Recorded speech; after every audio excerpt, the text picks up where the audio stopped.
acá lo que estamos viendo son fragmentos de mucosa duodenal, es decir, de intestino delgado.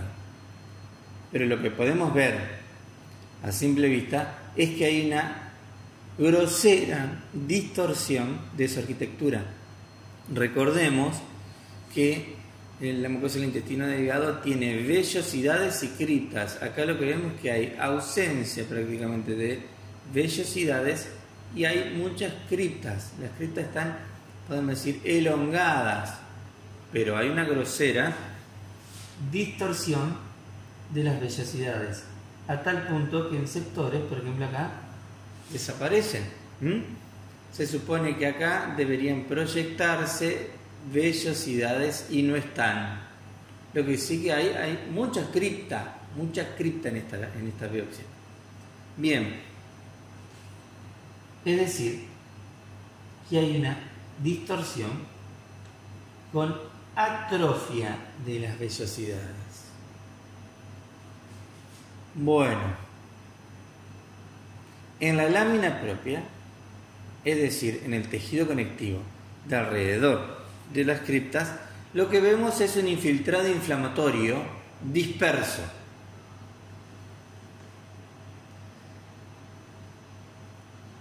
Ese infiltrado inflamatorio disperso está constituido básicamente por linfocitos y plasmocitos dispersos. Plasmocito.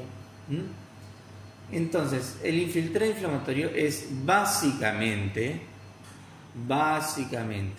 mononuclear, porque esta es una afectación crónica.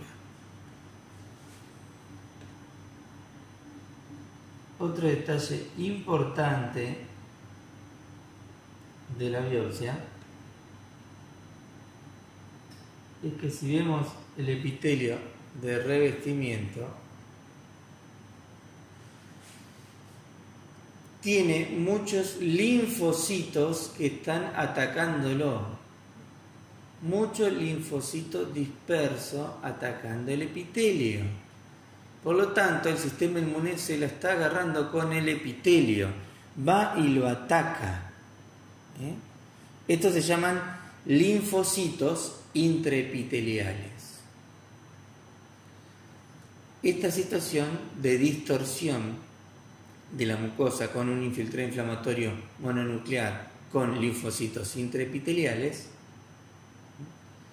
ocurre porque en la luz hay una sustancia que le hace que reaccione el sistema inmune contra la sustancia que está en la luz, y por estar esa sustancia en la luz ataca también el epitelio. Esta sustancia es el gluten, porque lo que estamos viendo es una biopsia de enfermedad celíaca.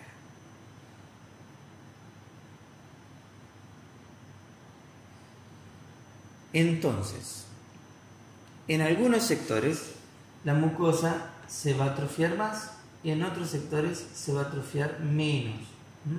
Acá podemos ver que hay un vago intento de la mucosa por hacer algunas proyecciones hacia la luz. Por supuesto que no le alcanza para decir que esto es una vellosidad, pero lo intenta hacer. Intenta proliferar ese epitelio, pero lo hace a expensas de elongar la cripta, pero no logra proyectar una vellosidad. Fíjense la cantidad de linfocitos intraepiteliales que se ven atacando ese epitelio.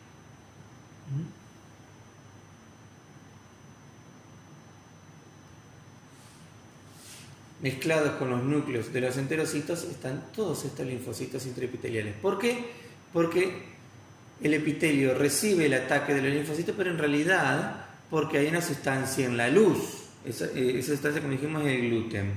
¿De acuerdo? Son las proteínas, esas gliadinas, que hace que el sistema inmune reaccione. Por eso es que estos pacientes tienen esa intolerancia que afecta a la mucosa.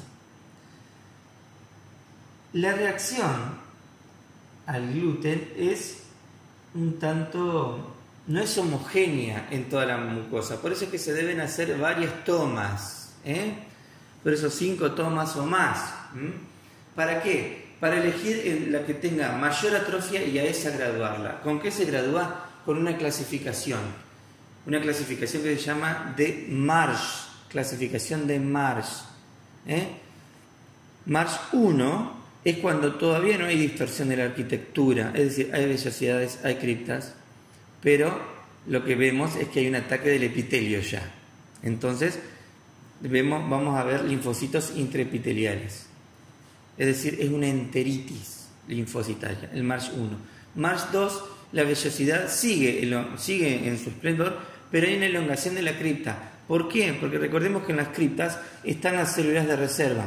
Por lo tanto, comienza a reaccionar esa mucosa elongando la cripta, pero todavía no hay atrofia de la vellosidad. En cambio, es el Marsh 2. En el Marsh 3 lo que hay es una atrofia de la vellosidad.